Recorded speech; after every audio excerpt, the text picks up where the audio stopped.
ಮಾತಿಗಾಗಿ ನಮ್ಮ ಮನೆ ಮುಂದ ಕೂಲಿ ಕೊಟ್ರ ಆಳ ಕುಂದ್ರಲ್ಲಾಗ್ಯಾವ.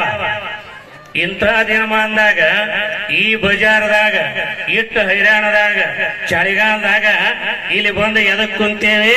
ಒಂದು ಒಳ್ಳೆಯ ಮಾತಿಗಾಗಿ. ಮಾತು ಕಲಿಯಬೇಕು, ಮಾತಿನ ನೀತಿ ತಿಳಿಯಬೇಕು. ಮಾತು ಕಲಿಯಬೇಕು, ಮಾತಿನ ನೀತಿ ತಿಳಿಯಬೇಕು. ಮಾತು ಬಲ್ಲ ಮಹಾಜ್ಞಾನಿಯ ಕೂಡ, ಮಾತು ಬಲ್ಲ ಮಹಾಜ್ಞಾನಿಯ ಕೂಡ ಇರಬೇಕು. ಮೂಗನಾಗಬೇಕು, ಈ ಜಗದೊಳು ಜಾಗಿರಬೇಕು. ಮೂಕನಾಗಬೇಕು, ಈ ಜಗದೊಳು ಜಾಗಿರಬೇಕು. ಕಾಕ ಬುದ್ಧಿ ಕಡಿಗಾಗಿ ಲೋಕದ ಕೊಡವೆಯಾಗಬೇಕು. ಕಾಕ ಬುದ್ಧಿ ಕಡಿಗಾಗಿ ಲೋಕದ ಕೊಡವೆಯಾಗಬೇಕು. ಮತ್ತೊಬ್ಬರ ಕೊಡವೆ ನಿನಗ್ಯಾಕೋ? ಮೂಕನಾಗಬೇಕು, ಈ ಜಗದೊಳು ಜಾಗಿರಬೇಕು.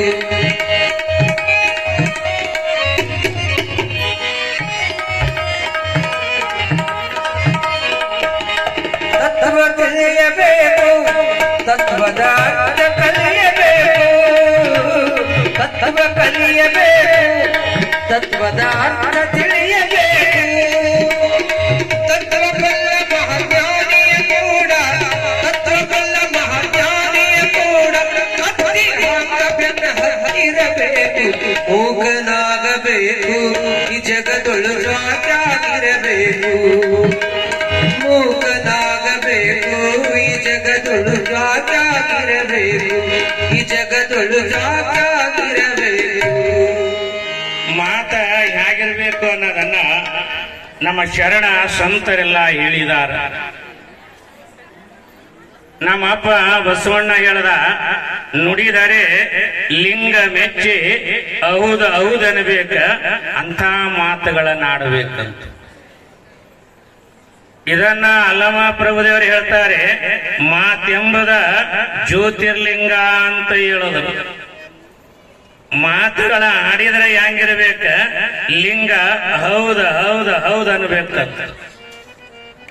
ಅಂತ ಮಾತುಗಳನ್ನಾಡುವಂತ ಮಹಾತಾಯಿ ನಾವು ಮಾತಾಡ್ತೀವಿ, ನೀವು ಮಾತಾಡ್ತೀರಿ. ನಮ್ಮ ಮಾತು ಹೆಂಗದ? ಆಮೇ ಗಂಡ ಹೆಂಡತಿ ಕೇಳ್ದನಂತ, ನಾ ಸತ್ತ ಮೇಲೆ ನೀ ಏನ್ ಮಾಡ್ತಿ ಎಂದನಂತ. ಇದೇನ್ ಮಾಡದ ಕೇಳ ಮಾತ್ರೆ.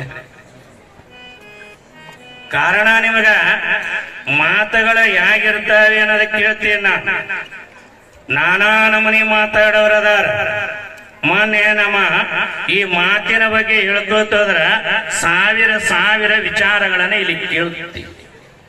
ಅದಕ್ಕೆ ಇಲ್ಲಿ ಬ್ರಹ್ಮಾಲಯದಿಂದ ಉಮರಾಣಿಗೆ ಬಂದೀನಿ, ಶಿವನಾಜ್ಞೆಯಂತೆ ಸಂಚರಿಸ್ಲಿಕ್ಕತ್ತೀನಿ. ಮುಂದ ಎಲ್ಲಿಗೆ ಹೋಗ್ಬೇಕು ಅನ್ನೋದ ಗೊತ್ತಿಲ್ಲ ಅನ್ನುವ ಮಾತುಗಳನ್ನು ಹೇಳಿದ್ರ. ಮಹಾತ್ಮರ ಮಾತಿನೊಳಗ ಏನೋ ಒಂದು ಗಮ್ಮತ್ತು ಇರ್ತದ, ಏನೋ ಒಂದು ಅರ್ಥ ಇರ್ತದ, ತಿಳ್ಕೋಬೇಕು ನಾವು. ಒಟ್ಟ ಅಥಣಿಯ ಮುರುಗೇಂದ್ರ ಸ್ವಾಮಿಗಳ ಮಠಕ್ಕ ಯಾವನೋ ಒಬ್ಬ ನಂದಾದೀಪ ತಗೊಂಡೋಗಿದ್ದಾನ. ಇದನ್ನಯ್ಯಪ್ಪ ನಿಮ್ ಮಠದಾಗ ಬೆಳಕಾಗಿ ಇರ್ಲಿ ಅಂತ ಹೇಳ್ದ. ಆಗ ಅಪ್ಪವ್ರು ಹೇಳ್ದಾರಂತ, ಬೆಳಕ ಇಲ್ಲಿ ಬೇಕಾಗಿಲ್ಲ, ನೀನು ಮನ್ಯಾಗ ಬೇಕಾಗ್ಯದ, ಒಯ್ದು ಮನ್ಯಾಗ ಹಚ್ಚಿಡು ಅಂದ್ರಂತ ಅಪ್ಪವ್ರ. ಮಹಾತ್ಮರ ಮಾತಿನೊಳಗ ಏನಾದ್ರೂ ಒಂದು ಅರ್ಥ ಇರ್ತದೆ. ಆದ್ರ ಯಾರ್ಯಾರು ಹೆಂಗ ತಿಳ್ಕೋತಾರ ಅರ್ಥ ಅವ್ರಿಗೆ ಹಂಗ ಆಗ್ತದ. ಒಮ್ಮೆ ದೇವತೆಗಳ ರಾಕ್ಷಸರು ಕೂಡಿ ಸಮುದ್ರ ಮಥನ ಮಾಡಿದರಂತ. ಸಮುದ್ರವನ್ನ ಕಡಿಯುತ್ತಾರ. ಆ ಸಮುದ್ರವನ್ನ ಕಡದಾಗ ಅಮೃತ ಬತ್ತಂತ. ಆ ಅಮೃತವನ್ನ ನಾ ಕುಡಿತೀನಿ ಅಂತ ದೇವತೆಗಳು, ನಾ ಕುಡಿತೀನಿ ಅಂತ ರಾಕ್ಷಸರ ಇಬ್ಬರಿಗೆ ಜಗಳ ಚಾಲು ಆಯ್ತು. ಮಾತನ್ನ ಹೇಳ್ತೀನಿ. ಆವಾಗ ಗುರುಗಳ ಏನ್ ಹೇಳಿದ್ರ, ಬೃಹಸ್ಪತಿ ಗುರುಗಳ ಹತ್ತಿರ ಹೋಗ್ತಾರೆ. ಅವ್ರಿವರಿಗೆ ದ ಅಂತ ಆಶ್ರಮ ಮಾಡಿರ್ತಾರೆ, ದ ಅಂತೇಳಿ ಆಶೀರ್ವಾದ ಮಾಡಿರ್ತಾರೆ. ಇಬ್ಬರು ನನಗ ನಿನಗ ಅನ್ಬೇಕಾದ್ರ ಕೊನೆಗೆ ಗುರುಗಳು ಹೇಳಿದಾರ, ನಾ ಹೇಳದಂಗ ಯಾರ ನಡ್ಕೋತೀರಿ ಅವ್ರಿಗೆ ಈ ಅಮೃತ ಕೊಡ್ತೀನಿ ಅಂದ. ಹೇಳ್ರಿ ಗುರುಗಳ ಅಂದ್ರು. ಮೊದಲ ರಾಕ್ಷಸರ ನಮಗ ಬೇಕ ಅಮೃತ, ನಾವು ಕುಡಿತೇವಿ, ನಮಗ ಹೇಳ್ರಿ ಅಂದ್ರು. ಆಗ ಗುರುಗಳು ಏನ್ ಮಾಡಿದ್ರು, ಬೃಹಸ್ಪತಿಯರ ಹಿಂಗ ಕೈ ಮುಂದೆ ಮಾಡ್ರಿ, ನಿಮ್ಮ ಕೈಯಾಗ ಒಂದ ಬೇಸನ್ ಉಂಡಿ ಕೊಡ್ತೀವಿ. ಆ ಉಂಡಿನ ಚೆಲ್ಲಾರದಂಗ, ಒಂದು ಉಂಡಿನ ಹಾಳು ಮಾಡ್ಲಾರ್ದಂಗ, ನೆಲಕ್ಕ ಬೀಳಲಾರ್ದಂಗ ಯಾರು ತಿಂತೀರಿ ಅವ್ರಿಗೆ ಈ ಅಮೃತ ಅಂತ ಹೇಳಿದ್ರು ಅವ್ರು. ಹಿಂಗ ರಾಕ್ಷಸರ ಕೈ ಮುಂದೆ ಮಾಡಿದ್ರು. ಈ ಮೊಳಕೈಗೆ ಏನ್ ಮಾಡಿದ್ರ, ಬಿದರ್ ಹಾಕಿ ಕಟ್ಟದ್ರ. ಅವ್ರು ಬಿದರ್ ಹಾಕಿ ಕಟ್ಟದ್ರು. ಕೈ ಮನಸಾಕ ಬರ್ಲಾರ್ದಂಗ ಬಿದರ್ ಹಾಕಿ ಕಟ್ಟದ್ರ, ಕೈಯಾಗ ಒಂದು ಉಂಡಿ ಇಟ್ರ ಎಲ್ಲರೂ ಇದನ್ನ ತಿಂದ್ರಪ್ಪ, ನೀವ್ ಇದನ್ನ ಚೆಲ್ಲಾರದಂಗ ತಿಂದ್ರಿ ಅಂದ್ರ, ಹಾಳು ಮಾಡ್ಲಾರ್ದಂಗ ತಿಂದ್ರಿ ಅಂದ್ರ ನಿಮಗೆ ಈ ಅಮೃತ. ಅವಾಗ ಮೊದಲ ಕೈ ಹಿಂಗಿಡ್ದಾರ, ಕೈ ಮತ್ತೆ ಕಟ್ಟ್ಯಾರ, ಹಿಂಗ ಆಗದ್ರಾಗ ಉಂಡಿ ನೆಲಕ್ಕೆ ಬಿದ್ದು ಹಾಳಾಗಿ ಹೋಯ್ತು. ಅದ ಎರಡನೇ ಪಾಳೆ ದೇವತೆಗಳಿಗೆ ಬತ್ತು. ಆ ದೇವತೆಗಳ ಇದನ್ನೆಲ್ಲ ನೋಡಿದರ ಅವರಿಗಿನ ಕೈ ಮುಂದೆ ಮಾಡಿಸದರ, ಅವ್ರ ಕೈಗಿನ ಬಿದರ್ ಹಾಕಿ ಕಟ್ಟದರ. ಆ ದೇವತೆಗಳು ಹೆಂಗ್ ಕೂತ್ರು ಅಂದ್ರ, ಒಬ್ಬನ ಕೈ ಒಬ್ಬನ ಬಾಯಿಗೆ ಬರಂಗ ಕೂತ್ರ. ಅವ್ರು ಒಬ್ಬನ ಕೈ ಒಬ್ಬನ ಬಾಯಿಗೆ ಬರಂಗ, ಇವನ ಕೈಯ ನುಂಡಿ ಅವತ್ತಿಂದ, ಅವನ ಕೈಯ ನುಂಡಿ ಇವತ್ತಿಂದ, ಹೀಗೆ ಆ ಉಂಡಿ ಚೆಲ್ಲಾರ್ದಂಗ ತಿಂದ್ರ ಈ ಅಮೃತ ದೇವತೆಗಳಿಗೆ ಮುಟ್ಟುತ್ತದ ಅಂತ ಹೇಳಿದ್ರಂತ. ನಾ ಯಾಕೆ ಹೇಳೇನಿ, ಯಾರ್ಯಾರು ಆ ಮಾತುಗಳನ್ನ ಹೆಂಗ ಅರ್ಥ ಮಾಡ್ಕೊಳ್ತಾರ ಅವರವರಿಗೆ ಅದರ ಲಾಭಗಳು ಆಗ್ತಾವ. ಅದಕ್ಕೆ ಇಲ್ಲಿ ಯಾವಾಗ ಆ ಮಹಾತಾಯಿ ಹಿಂಗ ಹೇಳಿದಳ, ಆ ಮಾತಿನ ಅರ್ಥನೇ ಅವ್ರಿಗೆ ಆಗಲಿಲ್ಲ. ಒಂದೊಂದು ಮಾತ ಎಷ್ಟು ಪರಿಣಾಮ ಕೊಟ್ಟವ ನೋಡಿ. ಕಲ್ಯಾಣದಾಗ ಇಡೀ ಒಂದು ಮಾತ ಕಲ್ಯಾಣದ ಕ್ರಾಂತಿಗೆ ನಾಂದಿ ಆಗ್ತದ. ಬರೀ ಒಂದು ಮಾತು. ಬಸವಣ್ಣ ಹಿಂಗ ಹೋಗುವಾಗ ಹರಳಯ್ಯ ಹಿಂಗ ಬರುವಾಗ ಅಲ್ಲಿ ಹರಳಯ್ಯ ಏನಂದ, ಶರಣ ಬಸವಣ್ಣನವರೇ ಅಂದ. ಶರಣು ಬಸವಣ್ಣನವರೇ ಅಂದ್ರ ಹರಳಯ್ಯ ಏನಂದ. ಅವಾಗ ಬಸವಣ್ಣವ್ರ ಏನಂದ್ರ, ಹೊರಳಿ ಶರಣು ಶರಣಾರ್ಥಿ ಹರಳಯ್ಯನವರಿ. ಒಂದು ಮಾತ ಇಡೀ ಕಲ್ಯಾಣದ ಕ್ರಾಂತಿಗೆ, ಶರಣು ಶರಣಾರ್ಥಿ ಅನ್ನುವ ಮಾತ ಕಲ್ಯಾಣದ ಕ್ರಾಂತಿಗೆ ನಾಂದಿ ಆಗ್ತದೆ. ಸುಮ್ಮನೆ ಇದು ವಿವರಣೆ ಮಾಡಲ್ಲ, ನಿಮ್ಮ ನೆನಪು ಮಾಡ್ಕೋತ ಹೋಗ್ತೀನಿ ಮಾತು. ಇಲ್ಲೇ ಮಡಿವಾಳಪ್ಪ ಅದಾನ, ನೀವು ಕೇಳಿದ್ರಿ. ಈಗ ನಮ್ಮ ಗವಾಯಿಗಳ ಹಾಡದ್ರಲ್ಲ, ಮೂಕನಾಗಬೇಕ ಮಾತು ಬಲ್ಲನ ಕೂಡ ಕೂತಿ ಹಂಗ ಬೆನ್ನ ಹತ್ತಿರಬೇಕು, ಮಾತಿಗೆ ಹತ್ತಬೇಕು. ಅವನ ಮಾತು ಕೇಳಾಕ ನಾನಾ ನಮನಿ ಜನ ಬರ್ತಿದ್ರಿ, ನಾನಾನು ಶರಣ ಸಂತರು ಬರ್ತಿದ್ರು. ಒಮ್ಮೆ ಮಡಿವಾಳಪ್ಪ ಅವನ ಮಾತು ಕೇಳಾಕ ಚನ್ನೂರಿನ ಜಲಾಲ್ ಸಾಬ ಬರ್ತಿದ್ದ, ಕೈನೂರಿನ ಕೃಷ್ಣಪ್ಪ ಬರ್ತಿದ್ದ, ಕಡ್ಲೇವಾಡ ಸಿದ್ದಪ್ಪ ಬರ್ತಿದ್ದ, ಅರಳಗುಂಡಿಗೆ ಬಸಲಿಂಗಮ್ಮ ಗೌಡ್ತಿ ಬರ್ತಿದ್ದಳ, ಅಂಕಲಿಗೆ ಬಸಲಿಂಗಯ್ಯ ಬರ್ತಿದ್ದ.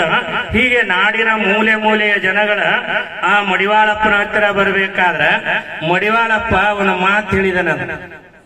ಏನ್ ಹೇಳ್ದವ, ಹಿಂಗ ಅನುಭವ ಮಾಡುವಾಗ ಒಂದು ಮಾತು ಹೇಳ್ದ. ಏನ, ನಾಳೆಗೆ ಇಲ್ಲೇನ ಬರ್ತೀರಲ್ಲ, ಬರುವಾಗ ನಾನು ಅಕ್ಷರದಿಂದ ಒಂದು ಹಾಡ ಬರ್ಕೊಂಬರ್ರಿ ಅಂತ ಹೇಳ್ದ.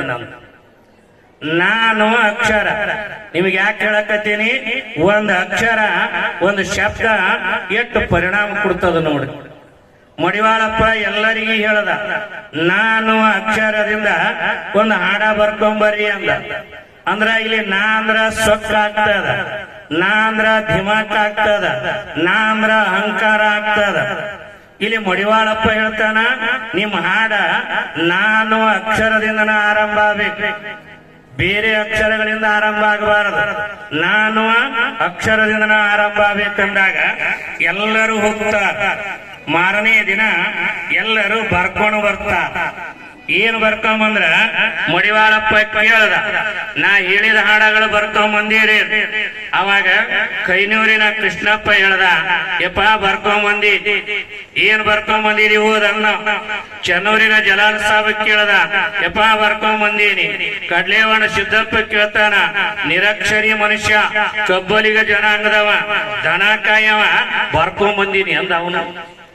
ಆವಾಗ ಮಡಿವಾಳಪ್ಪ ಕೇಳಿದ ಮೇಲೆ ಒಬ್ಬೊಬ್ಬರಿಗೆ ಎದ್ದು ನಿಂತು ಹೇಳಿದ್ರು. ಆಗ ಕೈನೂರ ಕೃಷ್ಣಪ್ಪ, ಚೆನ್ನೂರ ಜಲಾಲ್ ಸಾಬ್ ಹೇಳ್ತಾರ, ಏನ್ ಬರ್ಕೊಂಬಂದಿರಿ ಹೇಳ್ರಿ ಅಂದಾಗ ಆಗ ಅವ್ರು ಹೇಳಿದಾರ, ನಾ ಕಡ್ಕೋಳದ ಗುಲಾಮ, ನಾ ಅದ ಅಲ್ಲಿ ಅಹಂಕಾರ ಇಲ್ಲ, ನಾ ಕಡ್ಕೋಳದ ಗುಲಾಮ, ಸರ್ವರಿಗೆ ಮಾಡ್ತೀನಿ ಸಲಾಮ, ಗುರು ಹಾಕಿ ಕೊಟ್ಟಾನ ಜಾಗೀರ ಇನಾಮ, ತೆಗಿಬೇಡ ಇನ್ನೊಮ್ಮೆ ನನ್ನ ಹೆಸರ ಇನಾಮ.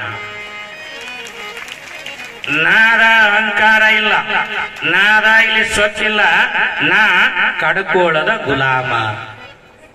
ಅದನ್ನ ಕಡ್ಲೇವಾಡ ಸಿದ್ದಪ್ಪನಿಗೆ ಹೇಳ್ಯಾರ. ಕಡ್ಲೇವಾಡ ಸಿದ್ದಪ್ಪನ ಇದ ಮಾತ ಹೇಳಿದಾಗ